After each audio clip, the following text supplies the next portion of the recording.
It's time for Wise Money with Korhorn Financial Group with financial advisors Kevin Korhorn, Mike Bernard, and Josh Gregory.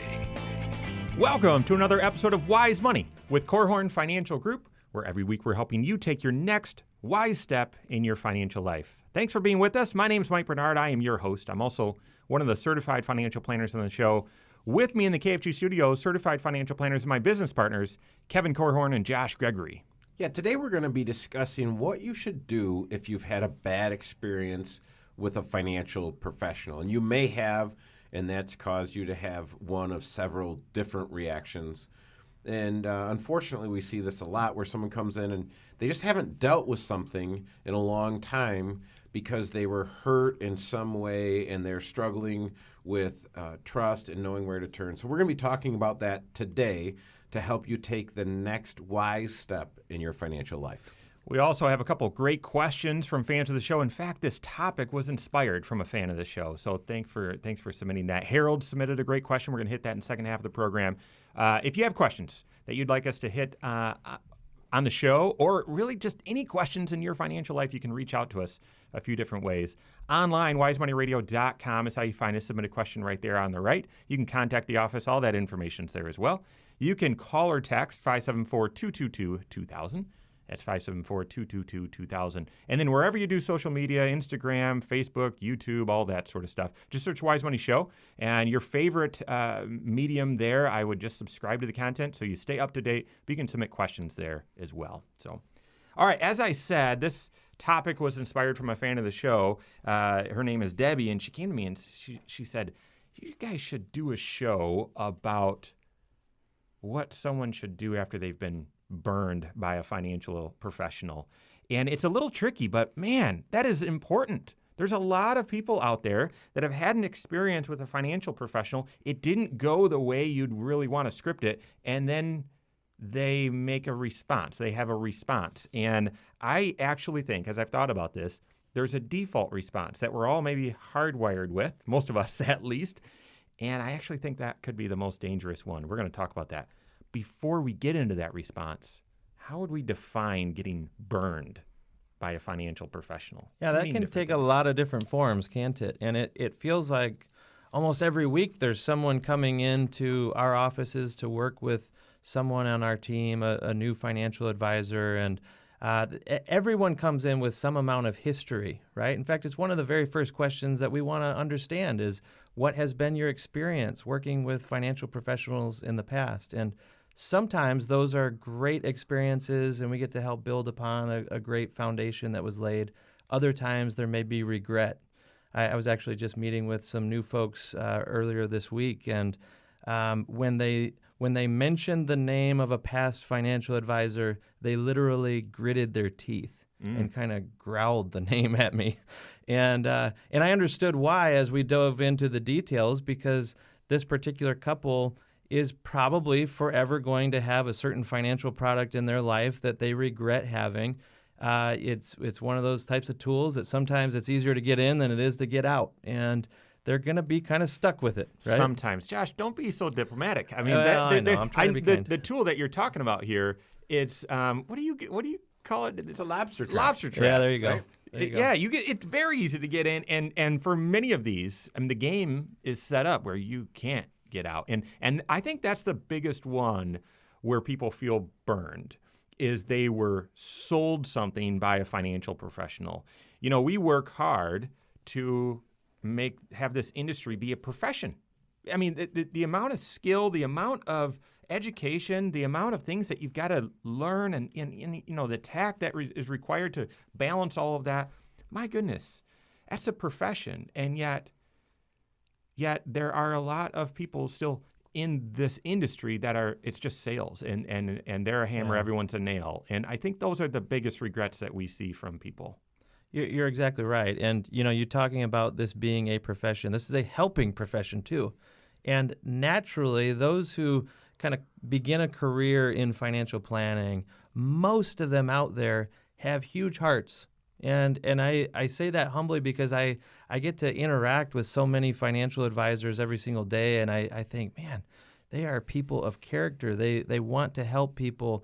They often have a story of their own for why they, joined this field. Someone had an impact on them and helped them make a great decision in their financial life. But there are still some who they make their living selling certain products, and often it creates these conflicts of interest. And if those aren't disclosed and you make a decision based on the advice of someone who really was kind of looking for a payday, then ultimately you're left with the ramifications. You have the consequences, and it makes it hard to trust again, right? Yeah. Yeah, I've often thought about how unfair it is that you can work with a financial advisor, and I'm just going to say most financial advisors do a decent job. So we're not poking everyone in the eye, but there are, in our business, as within any industry or business, there are some bad actors. And so when you say, well, what kind of damage, getting burned, what does that mean? Well, I got burned financially. And so I had a client, and her husband died. The husband had a pension, and the pension went away, and a life insurance policy kicked in. The financial professional invested it a certain way, and this is right before the stock market dropped. Now, she had insisted that, hey, I'm more of a saver than an investor, so I just need this to be really safe. And he assured her that it was safe. And when the storm came, she realized how unsafe it was. And so financially, she was damaged. Yeah. And for most people, what can I do about that? What most people do is they just take their chips and move on. She wasn't content with doing that. She said, "No, I want justice. This is wrong." So she actually pursued an attorney. And most folks, when you work with a financial professional, you've signed a new account agreement, which signs you up for arbitration. So her recourse was arbitration. Most folks don't have that, and so you have to make the distinction. Did someone do something wrong? And in this case, she made the case that it was, and an arbitration panel agreed with her. There was something done wrong. But sometimes there are just investments and strategies that just don't work. Well, Yeah. even sometimes that's a temporary don't work. Yeah. Yeah, because in this situation, if the story was a touch different, and it should be invested moderately, and the moderate investments went down. I mean, as an advisor, I'd be upset about that. The client's upset about that.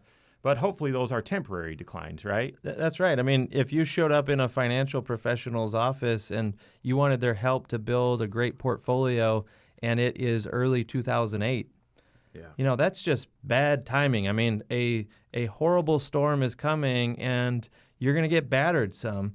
But, the right coach will help you ride through that storm and help you realize, okay, there may not have actually been mistakes made here or even incompetence. It's just this is a natural cycle that the markets go through. And their job ultimately is to help you bounce back when circumstances don't go your way or when the outcomes don't feel like they're beneficial to you. The plan has to adjust and change. Yeah, so there could be financial damage, but there also might just be missed expectations. I was expecting this, and I got that. I showed up with a personal finance question or a personal finance problem, and I got an investment solution. And if that's your case, your expectations probably got missed. And you said, well, wait a minute. All these people were saying they're financial advisors. I showed up expecting financial advice and just got the investments focused on, and my real question didn't get answered.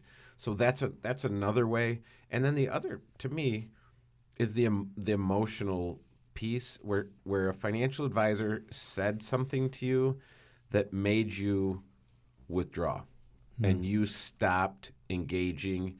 And I've seen it where folks have just stopped engaging in their financial life altogether because of a hurtful word that was said to them. Yeah, what shouldn't be missed here is that there should be the relationship between you and your financial professional that you're trusting is very important. And you want to make sure that you've got someone who's following the right process and it's someone that is trustworthy. We're actually going to talk about our recipe for how you can find someone that you trust, and that will help you. But then, more importantly, you've been burned. Now, what do you do? We've got that and more coming up here on Wise Money with Korhorn Financial Group.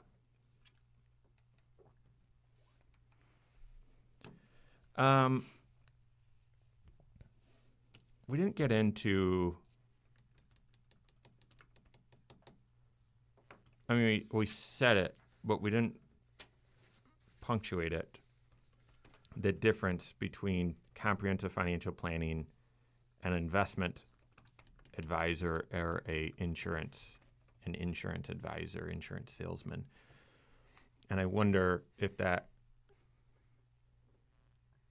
I was going to go off of what you said, where I came in with a question about, personal finance, and the solution that was presented to me was an investment. And I wonder if we need to pick that back up, because that's very clear to us. It's not. It is completely unclear to the consumer. That just is going to lengthen the agenda, though.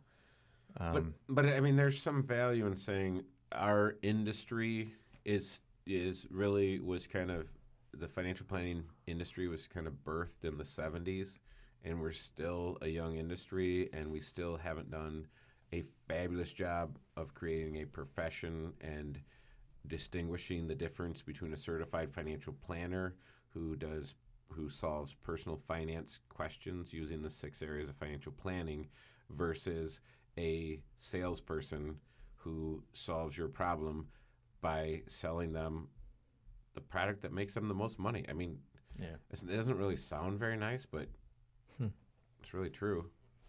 So I don't know how you walk that tightrope. Yeah. Okay. I mean, do we want to walk that tightrope? Or what do we want to do? I feel like it should at least be stated again, and then we can move into, all right, what do you do? Okay. And I can. So just sort of recap that point and then charge us forward. Yeah. Okay.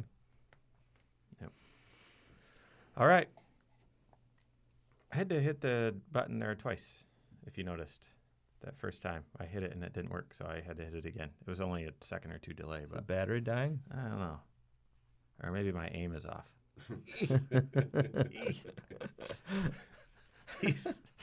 These TV remote controls have made it so easy. We're sloppy with our aim here on these. We just need an easy button right there. You just go, boom.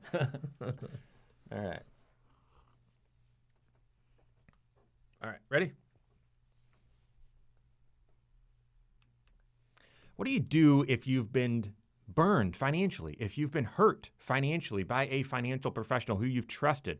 What do you do? And I'm not talking about, what attorney do you call, but sometimes that's part of it. But what actually do you do? We're going to be talking about that in just a moment. This is the Wise Money Show with Korhorn Financial Group. Thanks for being with us. My name is Mike Bernard. Here with me in the KFG studios, Kevin Korhorn and Josh Gregory, all three of us, certified financial planners working at Korhorn Financial Group with our full team of advisors there. Thank you to the attorneys at South Bank Legal, as well as First State Bank. Thank you very much for making the Wise Money Show possible.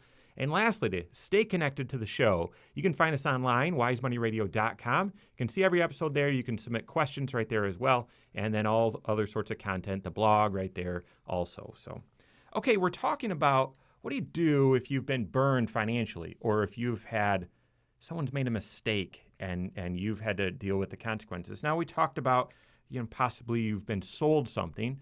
Possibly someone has said something that emotionally has hurt you and you've disengaged from them. And the other is that,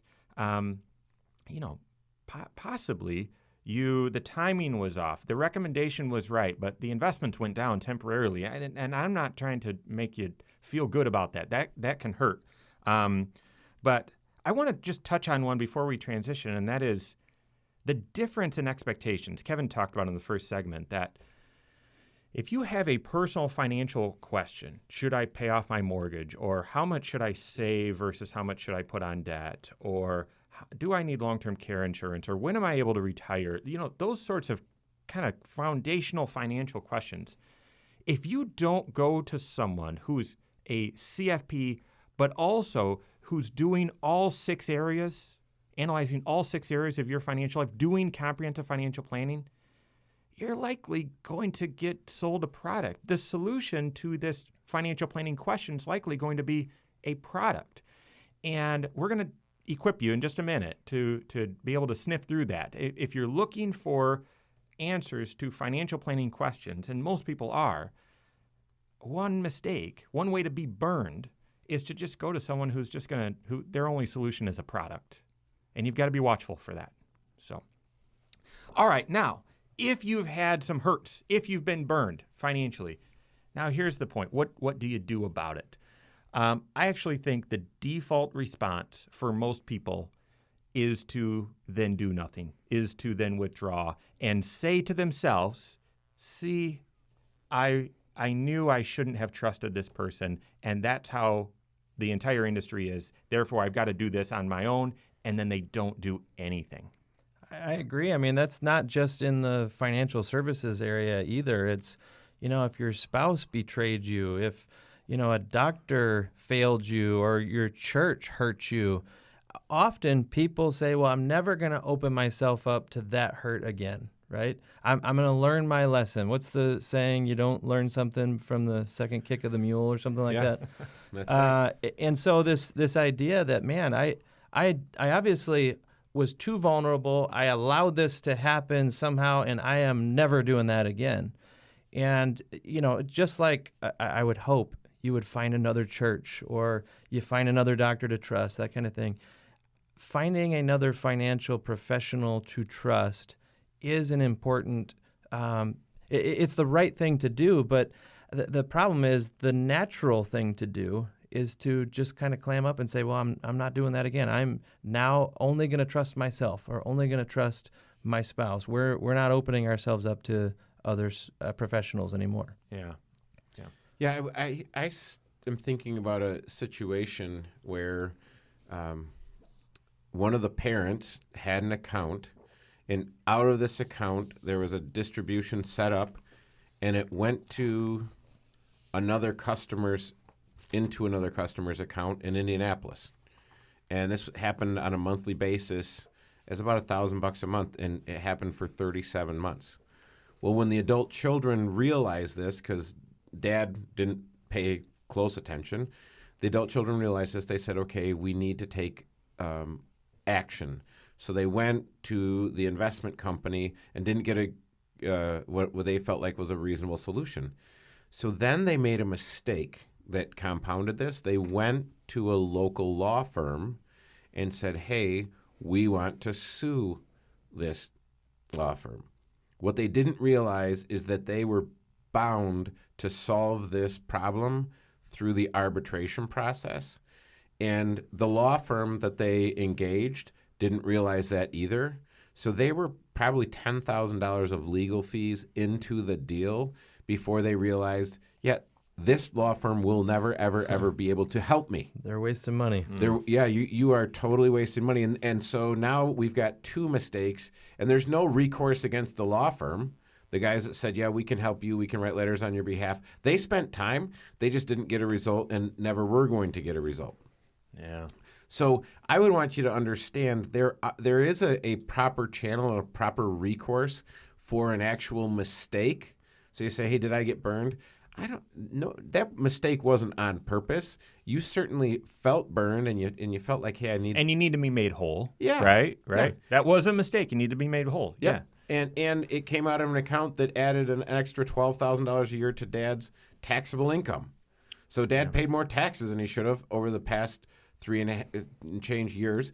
And with that money out of his account, that money wasn't growing in his account. So calculating the damages can be a little bit tricky there as well. So it gets to a point where a lot of times people just check out and say, I don't want to deal with this. But we would encourage you to just kind of fight through it. Yeah. There's going to be some tough times, but get a resolution to this and get on with building the financial life that you need to have. Yeah.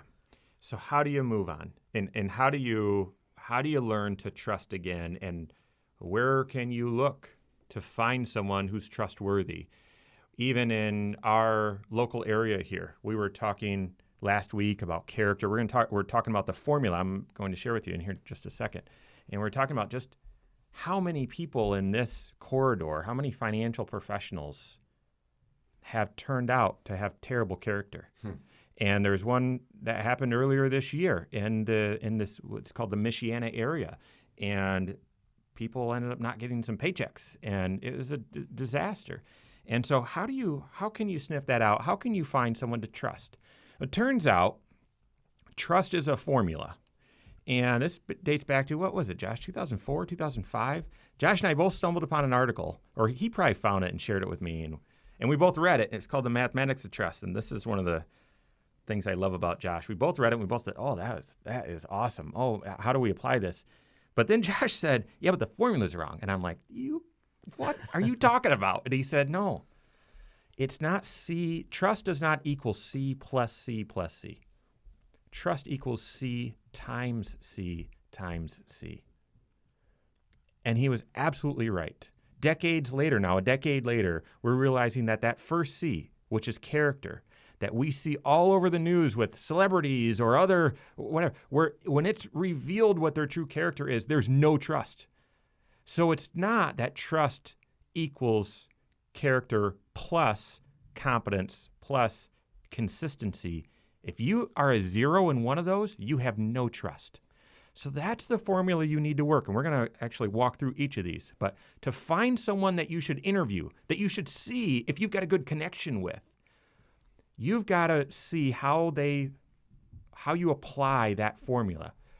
Are they trustworthy? Well, that depends on their character, in addition to their competence, in addition to how consistently they can deliver their service.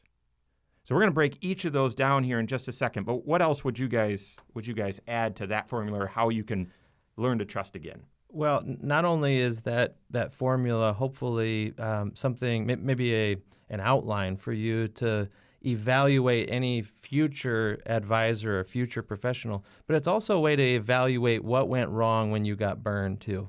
It could be that maybe you got burned just because they had sloppy processes and procedures and a mistake was made. It could be that you got ripped off by a crook. Yeah. Or it could be that maybe someone ventured beyond their own skill level. They were in too deep and they gave you advice that they really didn't even understand themselves. And so depending on what caused their trustworthiness to go to zero, that really could help you or it could influence how you find the next professional that you should be serving as well. We're going to break that down and tell you where to look for that professional. That and more coming up here on Wise Money with Korhorn Financial Group.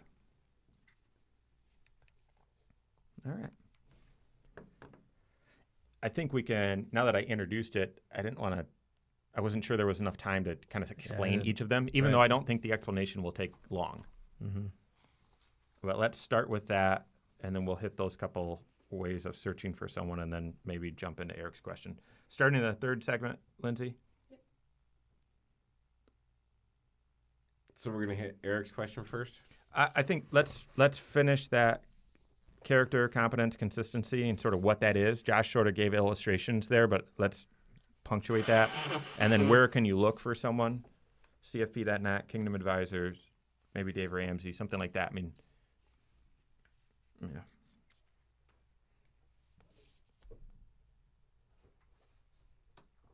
And then we'll get into Eric's question. That shouldn't take the whole segment.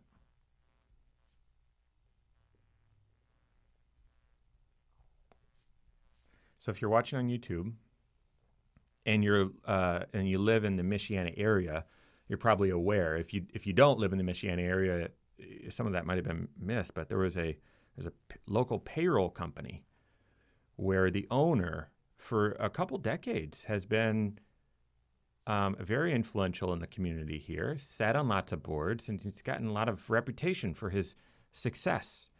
Well, it all came out over the 4th of July weekend. This was payroll, which you rarely hear, but funneling money from the company, and before the money then went to the IRS for withholdings or went to the employees who earned that, he had some shenanigans and was filtering that money through a whole bunch of places.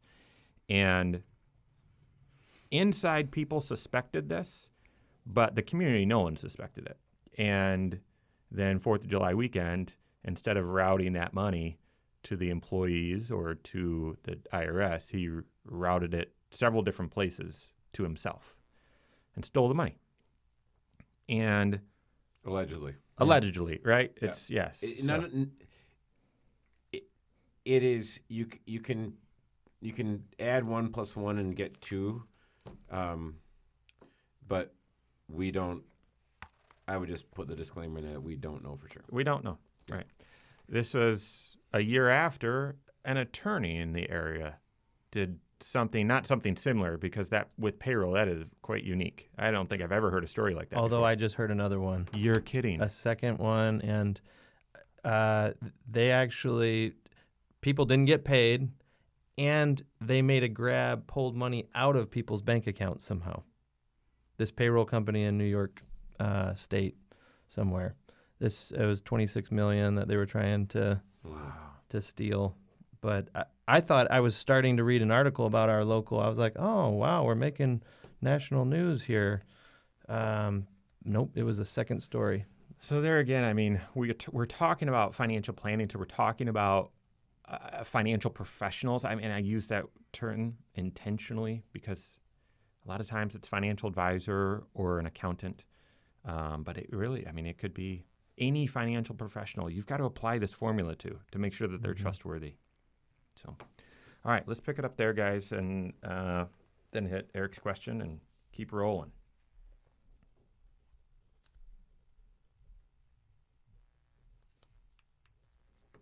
Where can you turn to find a financial professional that you can trust?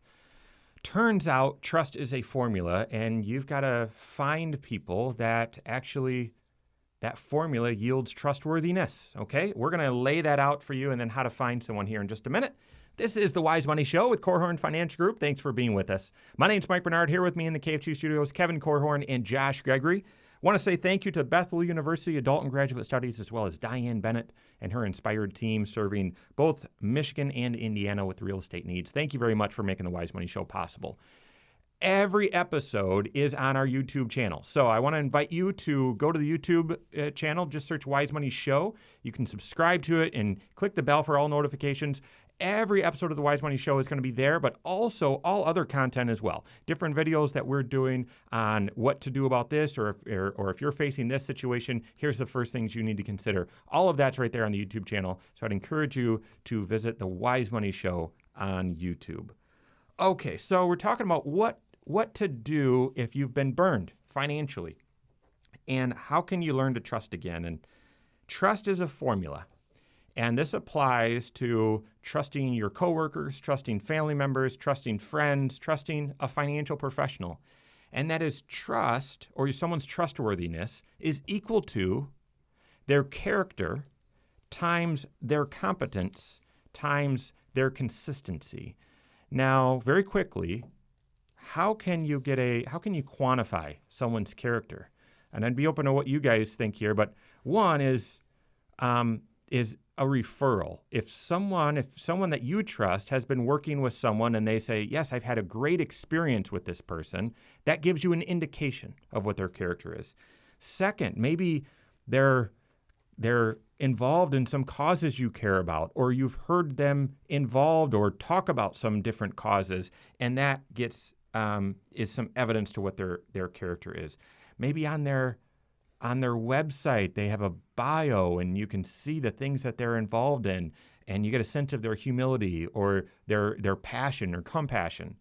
And then also I would share there's also, for a financial advisor, there's also BrokerCheck, which is an online, I think it's brokercheck.org, where you can go and search someone's name and actually see, okay, have they been found of any wrongdoings in the past? But how else would you guys... That's the tricky thing, because externally or publicly, what you're describing is a reputation, right? Yeah. But someone's character is really who they are. I mean, it is the essence of the person. And we can describe a virtuous person and whatnot, but at the end of the day, to me, does this person demonstrate that they have your best interest at heart?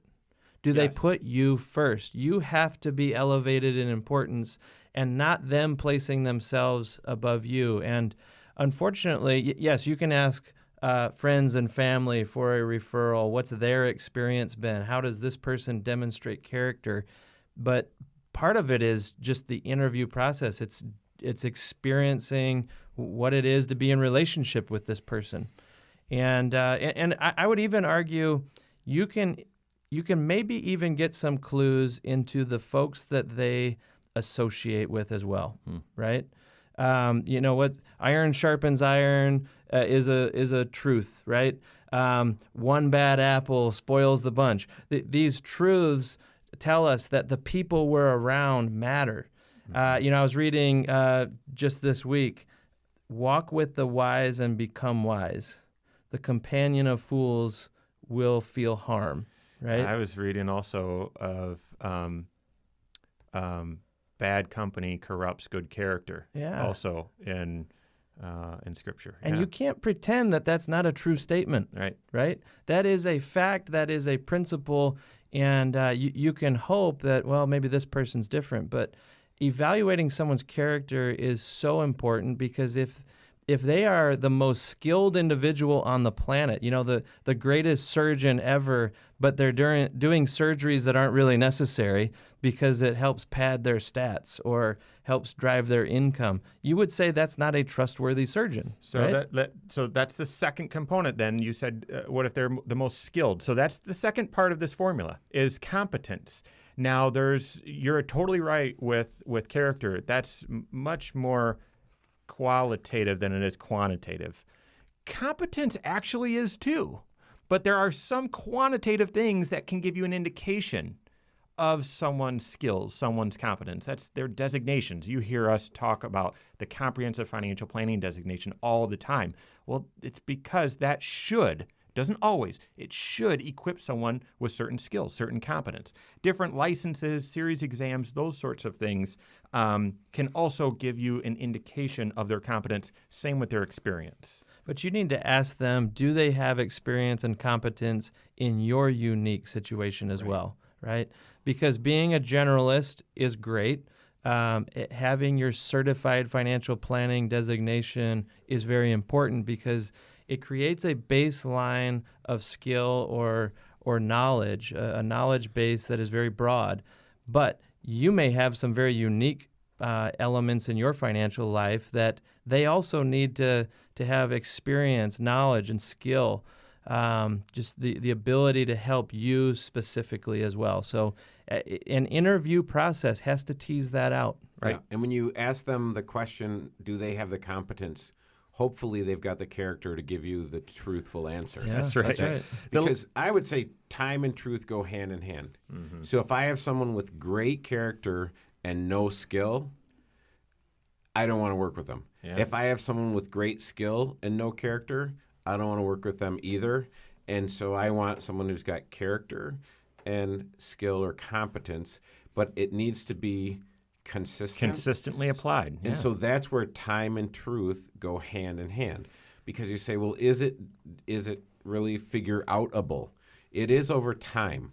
And unfortunately, that's where there's a little bit of risk in the equation because I might find out after the fact that either this person didn't have skill or didn't have competence or didn't have the character, and that's when I feel burned. Consistency is really about process, and that's how you hear us talk about the comprehensive financial planning process all the time. You can go to someone who might have good outward character, the evidence that there's character there, might have some credentials, but if they're just trying to sell you something because that's how they earn a living, you might say, I can't trust that person. I mean, that was sort of the cornerstone that we talked about today of where people feel burned as they were sold something.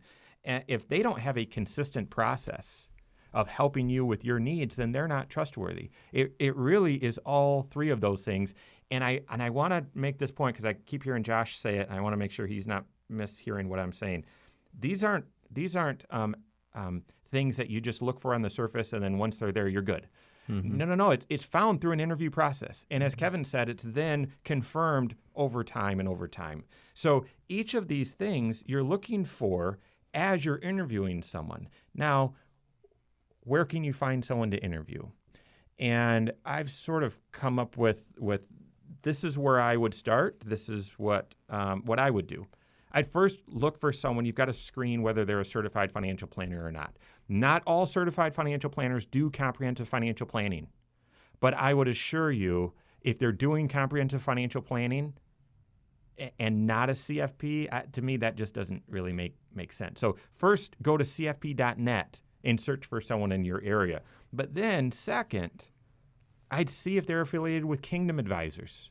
That's an evidence or some indication of what their character might be and consistency might be. I'd, of course, check their website, see what their process is, make sure they're doing financial planning. And if they're affiliated with another cause or maybe Dave Ramsey's organization, something like that, you also get some sort of clues. And that's not, well, if they meet those screens, then they're good. No. That means interview them. And see if they're a good fit for you. That's right. None of those screens are really a license to just blindly trust someone. And I love that both of you are hitting on the theme that trust is something that is built very slowly over a long period of time. And so as you're interviewing a financial professional, my hope would be that you would approach it as if you're looking to start a lifelong relationship with this person. Yep. You're looking for someone that you can still be trusting 2 decades from now, potentially, or at least the firm would be able to serve you long term.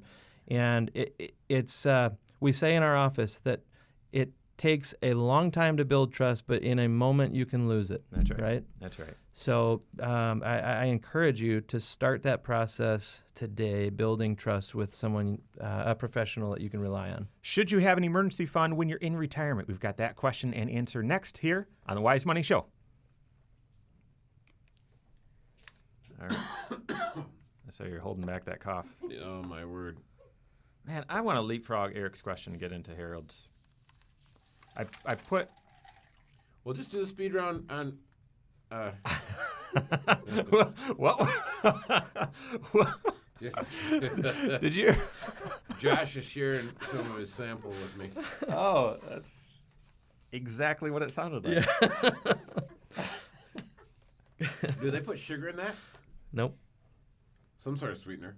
Yeah, something, but it's citrus, so Yeah. some sort of lemon or whatever. Creates an insulin response. Lemon can?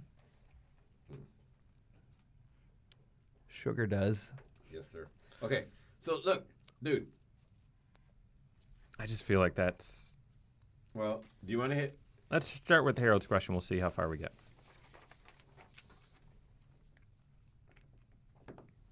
All right. Ready? 4th segment, land on the plane.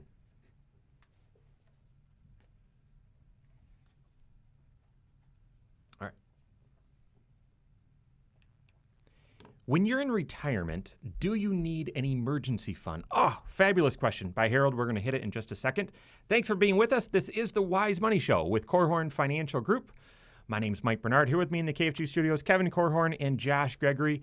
If you've missed anything, there's a few ways you can catch up on this episode and every other. And the first is the podcast. Wherever you listen to podcasts, I personally do iTunes. I've got Apple devices. I don't think I'm getting that new phone, though. I don't know. The camera a little weirds me out in the back. So, Hey, with that camera, you could have your own show. oh, well, that's true. The camera, better quality, that's for sure. But on iTunes or wherever you listen to podcasts, just search the Wise Money Show. You'll find it there. You can listen to every episode right there. I'd encourage you to subscribe to it, rate it, and even like or share the episodes that you do, okay? On the YouTube channel as well. Just search Wise Money Show there. You can subscribe to the YouTube channel and catch all the videos that we're posting beyond just these shows. And I'd even encourage you to hit that bell to notify yourself when there are any new updates. And then lastly, you can catch up on any episode right there on the website. Just go to wisemoneyradio.com. That's what Harold did. He sent in a question. Oh, this is, apologize, Harold. This is several months ago now, but it's just finally made it there in the queue. So Harold 67 from Granger. Here's what he said. Prior to retirement, An emergency fund of 3 months or more of your salary is there to cover loss of income if something should happen. Once reaching retirement, the loss of income no longer really exists. How does the need for an emergency fund change at that point, at retirement? What a thoughtful, insightful question. Yep, and at age 67, I assume it's a very relevant one for Harold as well. And, I love the fact that Harold is referring to a rule of thumb that every listener should be, kind of building into their financial life.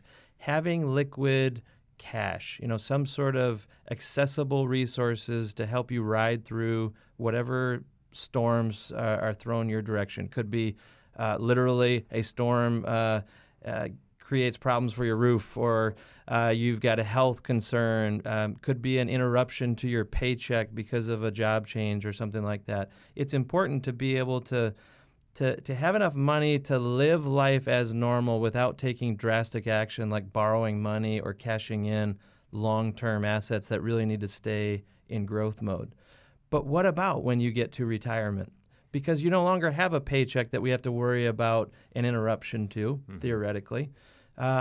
You do still have the joys of home ownership that happen, right? Your furnace can still go out in retirement. Your car can still break down and so on. So it's important to have those resources. But the beauty that a retiree has, as long as they're over age 59 and a half, the money that they had been building up during their working career is fully accessible to them. But what if you wouldn't want to access it for some reason? Tax reasons, possibly. Tax reasons, or maybe market reasons as well. Because I would argue that it's still possible for a retiree to maybe have an interruption to their income, in the sense that what if your investments were down for a period of time, a year or more, and you just don't want to sell at some depressed prices? Having liquid cash that you can live off of to give your investments time to rebound is an incredibly powerful, strong position to be in. And I've watched so many retirees, those who have the most confidence and have the least emotional tug during market ups and downs, it's the people who still maintain a strong cash position even into retirement. Yeah, it's quite possible, Harold, and thanks for the great question, but it's quite possible that you want an even bigger cash reserve. So instead of the 3 months that you were used to, and the reason why you had 3 months, if you think about it, was wherever you were getting your paycheck before, they had made the provision to make sure they had ample cash to put the money in your bank account every 2 weeks. So that was wherever you were working, they made the provision to make sure that you were taken care of. You don't have that anymore, so now you have to make that provision for yourself. So what does that mean? Because you still need a 3-month cash reserve. Think of Old Man Murphy, right? The fridge is going to go out, the whatever else is going out. But you also need then the ability, whatever your income stream is, and if part of that income stream is your investments, you're going to need to have the right portion of your investments liquid. So that's where you say, well, that might be in my IRA. So do I take the money out of my IRA and put it in the bank liquid? Nope. Leave that money in your IRA. We don't touch that until we need to. But this is where working with your certified financial planner to have a cash flow plan, and really really it's a cash flow system, so everyone knows who needs to do what and when to make sure that the plan stays on track. All right. So to summarize, great answers. To summarize, Josh, you said it's not just loss of income that people use emergency fund for. So you're right, Harold, that risk sort of goes away or it's different, but it still may make sense to have some cash on hand for repairs or accidents or other sort of emergencies that come up. You also, I think Kevin said, you might have more confidence having cash in the bank. And I actually see that a lot. A lot of times people's peace of mind with their finances is directly correlated to how much safety net is sitting there in the bank. Sometimes it's connected to the investments, but they know the investments go up and down. So there's this peace correlation between what's in your bank and your heart there and your mind. So I'd consider that second. And then Kevin, my goodness, that was brilliant about you might, this formula might be influenced on what your cash flow system is in retirement or what your income plan is. There's certainly times like these when the market's very volatile and the outlook is a little hazy, making sure that you've got the right system and any short-term money is held in short-term investments, low-risk investments is crucial. So I think, Harold, to sum that all up, if you've got a good income plan and you've got strong income, then you might still want a cash reserve to cover other emergencies that could come up or to just give you more financial confidence. So, great question. All right, let's sneak another one in here. So Eric's 24 from South Bend. So my wife and I have been renting an apartment since we graduated college a year ago and now would like to buy a house. How much do you recommend we put down on the house, and what types of mortgages do you recommend? Interesting timing with this since mortgage rates have dropped considerably from a year ago. By default, Eric, I would suggest that you guys build up 20% to be able to put down. Now, that's not taking your cash reserve, all the money that you would have to buy a lawnmower or buy paint or whatever, and put all of that on the house so that you get to that 20% number. But I would try to build up so that you've got enough money to put 20% down so that you can avoid private mortgage insurance, PMI. Yeah, private mortgage insurance is basically an added cost to your mortgage that's there just because you didn't have enough down payment, and it's there to protect the lender ultimately. So just think of this as an extra cost that protects them, does nothing for you. And it's one of the reasons why 20% is kind of the magic number that we would recommend. But you asked another part of the question, what type of mortgage would you put in place? And, my conservative nature likes to lock in an interest rate so that I don't have to worry about future interest rates rising, that sort of thing. We happen to be in an environment right now where it sure feels like interest rates are going to be flat or maybe even coming down some in the foreseeable future, but not forever. If you're going to be in this house for 30 years, it may be nice to have the interest rate locked in and you take all the guesswork out. There are many people in your stage of life, though, Eric, who would claim with confidence that they're not going to be in this house for very long. And because of that, there are some who would choose to use another type of mortgage called an adjustable rate mortgage. This basically gives a promotional interest rate that's lower for some period of time. Could be for 3 years, 5 years, 7 years, whatever. But you get a lower interest rate for that period of time, and then after that stretch has expired, then the interest rate floats from there. If you're only going to be in the house for a little while, it could allow you to lower the interest rate even more, reducing your monthly payment and allowing you to get into savings mode. That's the name of the game for you, is begin building up the resources for emergencies and long-term goals, and not having every single dollar go to a mortgage. Oh my, there's more to hit there, but that is all the time we have. My guess is we'll hit that topic again very soon. So thanks for the question, Eric. Harold, thanks for listening today as well. On behalf of Josh Gregory, Kevin Korhorn, myself, and all of us at KFG, have a great weekend. We'll see you next Saturday for Wise Money with Korhorn Financial Group.